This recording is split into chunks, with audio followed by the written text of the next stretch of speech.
টানা 3 দিনের রক্তক্ষয়ী উত্তেজনার পর অবশেষে যুদ্ধবিরতিতে সম্মত হলো যুক্তরাষ্ট্র ও ইরান। কিন্তু এরই মধ্যে বিশ্ববাজারে হু হু করে বাড়ছে তেলের দাম। মঙ্গলবারের দোহা বৈঠক কি পারবে মধ্যপ্রাচ্যে স্থায়ী শান্তি ফেরাতে, নাকি পর্দার আড়ালে চলছে অন্য কোনো বড় চাল? হামলা বন্ধে সম্মত যুক্তরাষ্ট্র ও ইরান।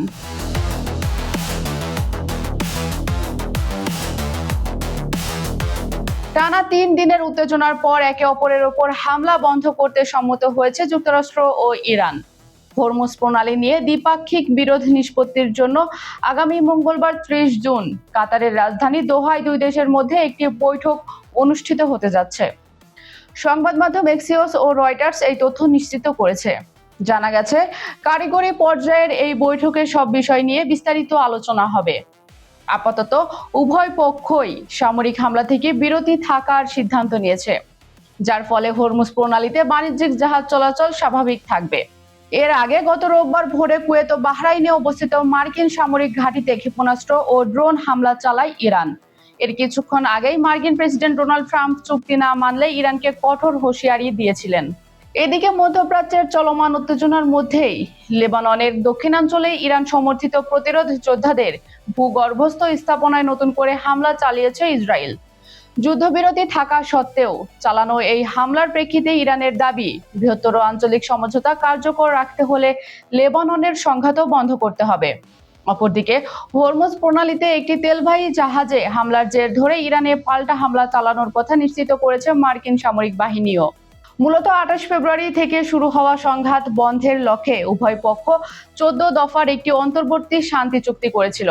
আলোচনার মাধ্যমে ইরানের পারমাণবিক কর্মসূচির সমাধান খোঁজা এবং গুরুত্বপূর্ণ নৌপথ হরমুজ প্রণালীতে নিরাপদ জাহাজ চলাচল পুনরায় নিশ্চিত করাই ছিল এই চুক্তির প্রধান উদ্দেশ্য। দোহা বৈঠকের মাধ্যমে এই সংকট নিরসনে নতুন কোনো স্থায়ী সমাধান আসে কিনা এখন সেটাই দেখার বিষয়। ইরানের বিরুদ্ধে ট্রাম্পের হুমকির তীব্র সমালোচনা করলেন মার্কিন কংগ্রেসম্যান। ইরানের প্রতি ডোনাল্ড ট্রাম্পের সাম্প্রতিক আক্রমণাত্মক হুমকির তীব্র নিন্দা জানিয়েছেন ইরানি American congressman Yassamin Ansari. Trump তার নিজস্ব সোশ্যাল মিডিয়া প্ল্যাটফর্ম ট্রুথ সোশ্যালে ইরানকে লক্ষ্য করে একটি পোস্ট করার পর এই প্রতিক্রিয়া জানান ডেমোক্রেটিক পার্টির এই আইন প্রণেতা। ট্রাম্পের ওই বক্তব্যকে অত্যন্ত বিপজ্জনক ও কাণ্ডজ্ঞানহীন বলে আখ্যা দিয়েছেন তিনি। নিজের পোস্টে ট্রাম্প ইরানের উপর মার্কিন হামলার বিষয়টি নিশ্চিত করে জানান, দুই দেশের মধ্যে স্বাক্ষরিত চুক্তি তেহরান মেনে না চললে ওয়াশিংটন সামরিকভাবে কাজটি পুরোপুরি শেষ করতে বাধ্য হতে পারে। তিনি আরো হুঁশিয়ারি দিয়ে বলেন, এমনটি ঘটলে ইসলামী প্রজাতন্ত্র ইরানের কোনো অস্তিত্বই আর থাকবে না।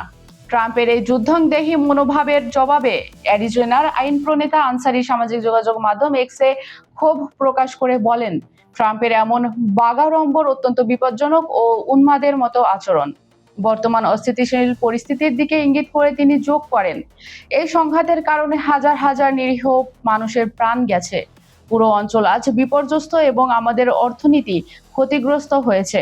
তাই এই যুদ্ধ এখনই বন্ধ করা উচিত। আন্তর্জাতিক বাজারে ফের বাড়ল তেলের দাম।